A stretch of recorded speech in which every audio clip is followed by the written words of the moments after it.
What's up, everybody? I'm Mischief, and thank you for joining me. Today is going to be part 2 of my post-Appalachian Trail gear. What worked for me, what didn't, what would I change? And today, it's going to be backpacks. We got the Superior Wilderness Designs Long Haul 40 and the ULA Catalyst. Both of them are frame packs. Both of them is made out of completely different material. So let's get into it.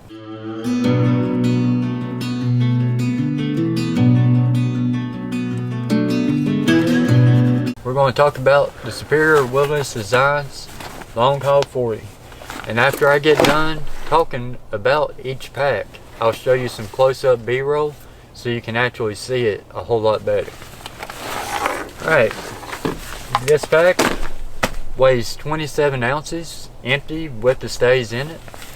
It's made out of 2.92 DCF for the body, 5 ounce DCF on the bottom.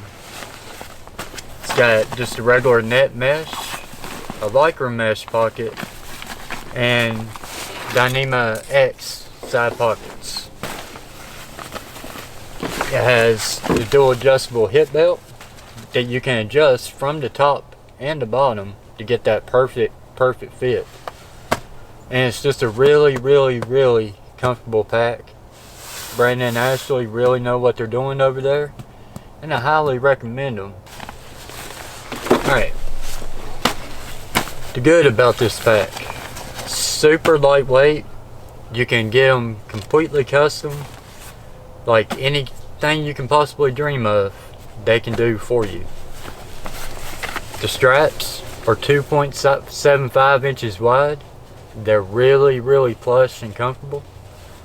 And just the best thing about this pack, I think, is the hip belt. Like I said, it just fits so good, and where you can adjust it on the top and the bottom, I just love that. It carried everything I needed for the summer and the fall. No problem at all. In the summer, I actually needed a smaller pack, and it caused some issues for me. Alright, now with the bag.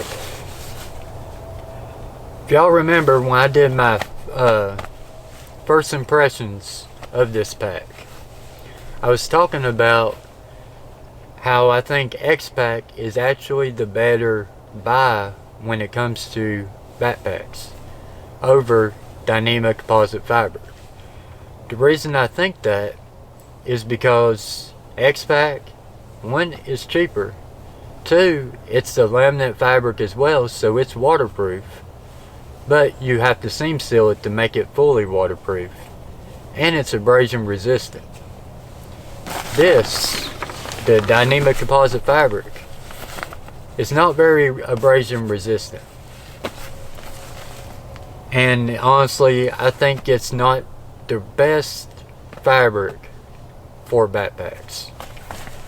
So, what happened with it? Alright, in the mesh, I mean, that's going to happen with any pack. I got a couple little holes in it here and there. Got a little hole right here in this side pocket because I left some crumbs in there and the mouse chewed a hole in it. And the biggest thing, down here on the bottom. Back early in the year, I had a hard time with my balance, and anytime I come up on a real steep rocky descent, I would have to sit down and like butt scoot down it. And that messed the bottom of the pack up pretty good. It's got a lot of abrasion right here, and I actually ended up getting 2 holes in it there that I put some Dyneema tape over, and it kept it still pretty much waterproof. Also, back in the summer, whenever I had all my gear in here, it would only come up to here with food. So I was having to roll this thing way down, about like this, to keep everything from bouncing around. Well, where I'm a large torso, the stays come up to right here on the pack. So whenever I had to have it rolled down like this, it put pressure right there. And then where it's not abrasion resistant, the constant rubbing ended up causing 2 holes up here on the top. The stays actually rubbed through the Dyneema. They're inside a Velcro sheath, but just the constant rubbing caused that issue. But the good thing about this company, and why I said I recommend them even more, it's not their fault on the abrasion problems with the pack. All that I contribute it to because of the holes on the bottom, and then me having a pack that's volume too big for my needs. So that caused the issues up here. And just Dyneema itself isn't abrasion resistant. But the really good cool thing, I emailed Brandon and Ashley yesterday over there at Superior Wilderness Designs. Told them my issues with the pack, what happened, how it happened, and knowing I'm the one that caused the problems, not their build quality. They said for me to take the stays out of the pack, roll it up, throw it in a small box to save me money on shipping, send it to them, they'll repair anything that's wrong with the pack. So I can continue using it and not have to worry about water getting inside. Talk about great customer service. That's some of the best right there. I emailed them the day before yesterday. They emailed me back yesterday, and they did not ask me to make this video or nothing. I'm just really love that company. But yeah, with that said though, I would go with X-Pack if you get one of these. It's just an all-around better fabric for backpacks. Dry bags, tents, 100% Dyneema composite fabric is the best way to go. Backpacks, I think X-Pack, because it's just a little bit heavier, maybe an ounce more or 2, depending on if you get VX07, VX21, or VX42. That will make the range of the weight difference obviously more. But it's just a cheaper way to do it, and it's more durable in my opinion. So now, let's show you some B-roll of the Superior Wilderness Designs Long Haul 40.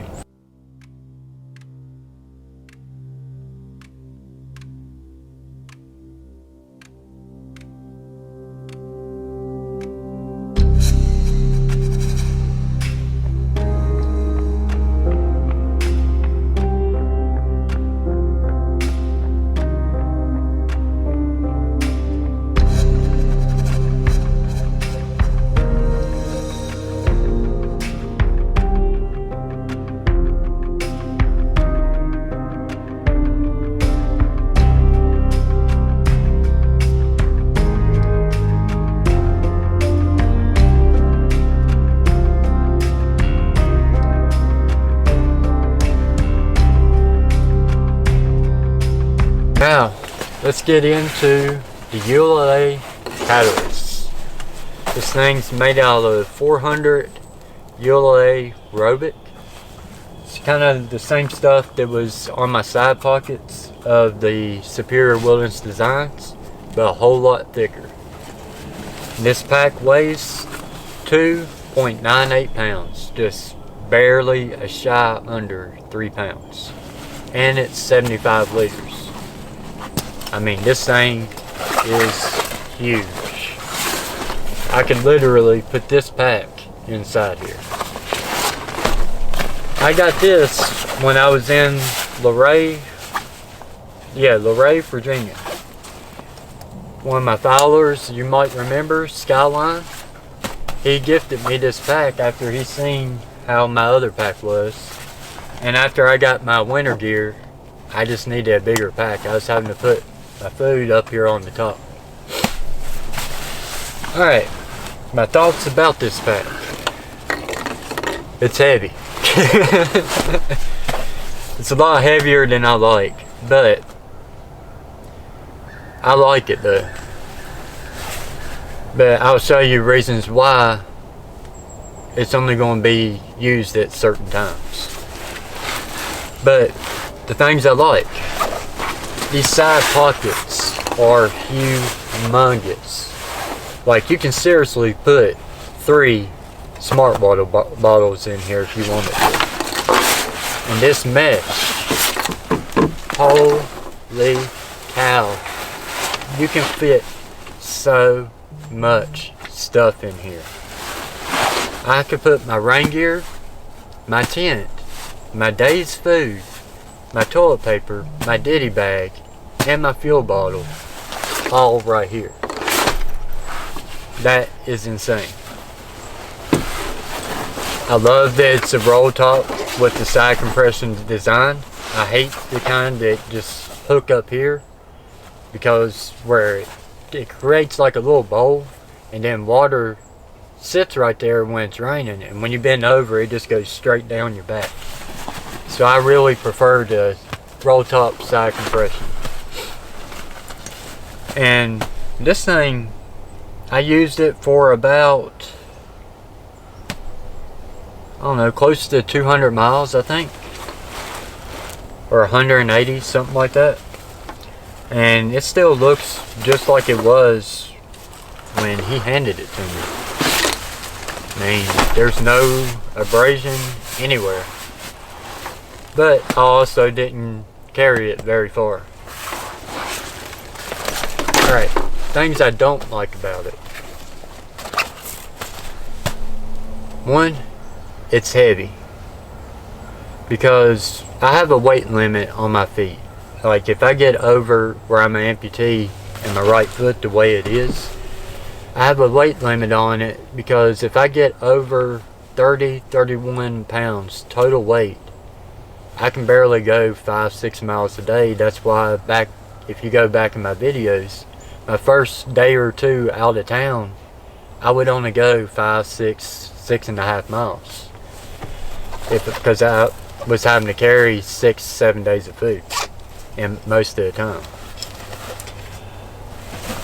But the only other bad thing about this pack that I've been able to find so far is this hip belt.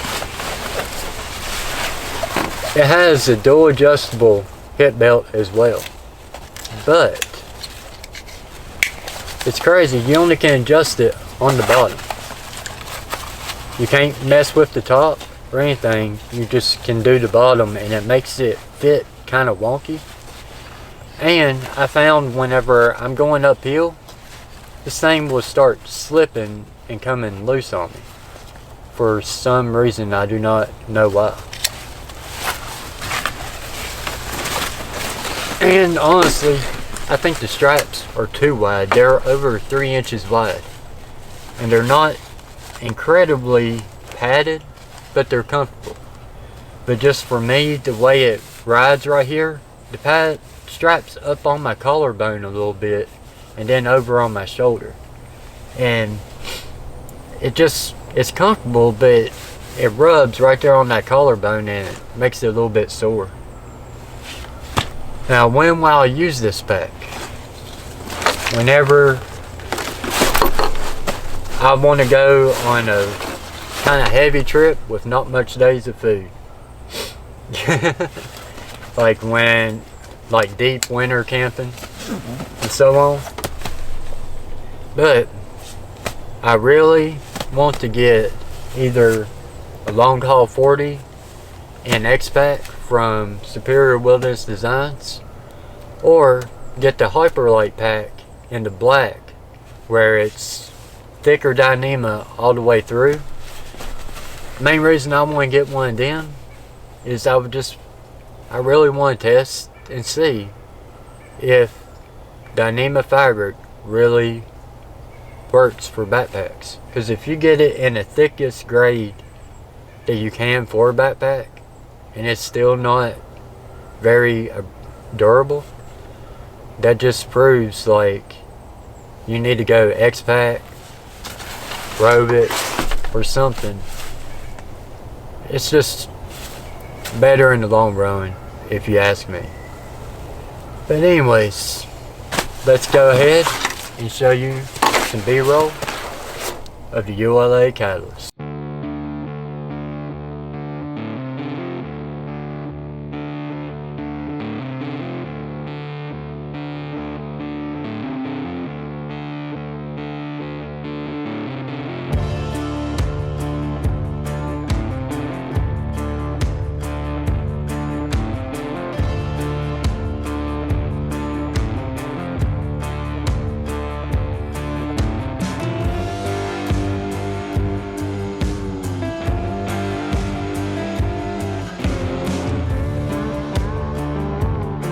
Alright, so that was my overview and kind of sort of review of the SWD Long Haul 40 and the ULA Catalyst backpack. I hope you found at least a little bit of value in this video, and if you did, please consider hitting that like button and subscribing. Really appreciate it. And yeah, I hope you all had a great day. Have an even better night, and I will talk to y'all real soon.